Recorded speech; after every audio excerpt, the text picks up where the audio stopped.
Hey everyone, welcome to my YouTube channel. I like to talk about rust proofing sometimes, and today I'm going to explain to you the different ways that I make the half-inch access holes for rust proofing that I cap with these half-inch caps. You can get half-inch caps anywhere, but specifically you have to make a half-inch hole, and sometimes it's easy, sometimes it's not, depending on what you're drilling into. So the easiest thing is to get a step-up drill bit in half-inch. One of my favorites, but this is I use this to widen out existing access holes. So a lot of times I will be working on a vehicle and it's been somewhere else and they use smaller drill bits. And so I just get one of those half-inch step-up drill bits. And this is what it looks like. You can see that. So you can get these anywhere. It's nothing fancy, half-inch step-up drill bit. But if you're going to be making a hole, you can also just get a half-inch drill bit like this. Just a half-inch drill bit if you're going to be drilling into metal. The one thing is you would want to make sure that it's good for drilling into metal, not wood. So you could do a pilot hole with just a smaller metal drill bit, 1/8 or 3/8 or whatever. Another way to go about doing it is this fancy way that we came up with, which we use a combination of a roto broach and arbor press. So I know it's a little intricate here, a little detailed, but I got a collection of these roto broach half-inch drill bits, and they have threads on them, and then I take an arbor press drill bit and mount it into one of these guys.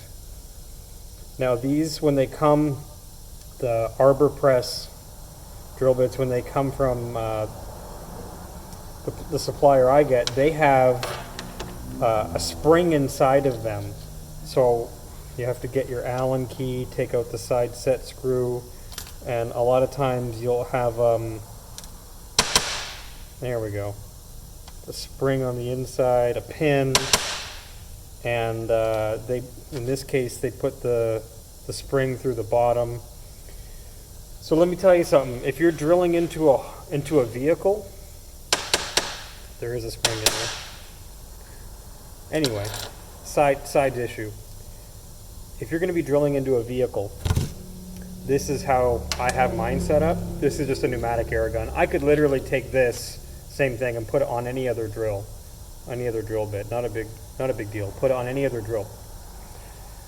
So anyway, most important point, when you're drilling into a vehicle, you do not want this pilot drill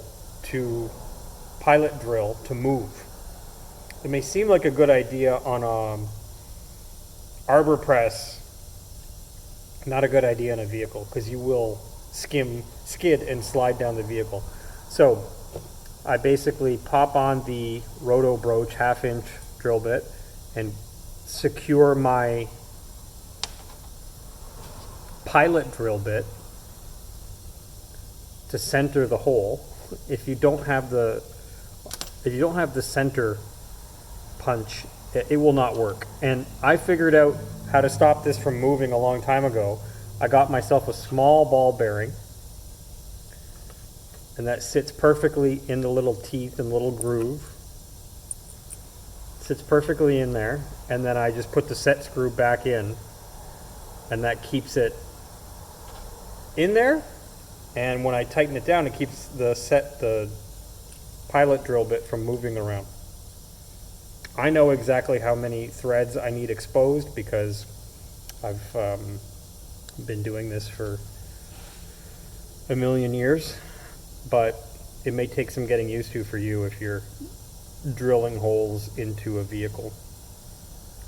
I don't particularly like drilling holes in vehicles, but to get our tools and wands in the way they need to be, half-inch or 1/4 inch is fine.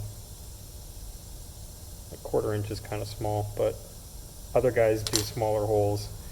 Rustcheck as a company, as a franchise, uses 1/2 inch. That seems to be the standard. So that's how I do it. You don't want this to move, so what I would do to test it is I would push it against a piece of wood, like my desk, my bench here, and make sure that it doesn't move. Because if it moves on a piece of wood or your bench, it's going to move on the vehicle. So I've just given you 3 or 4 different ways to make holes in a vehicle.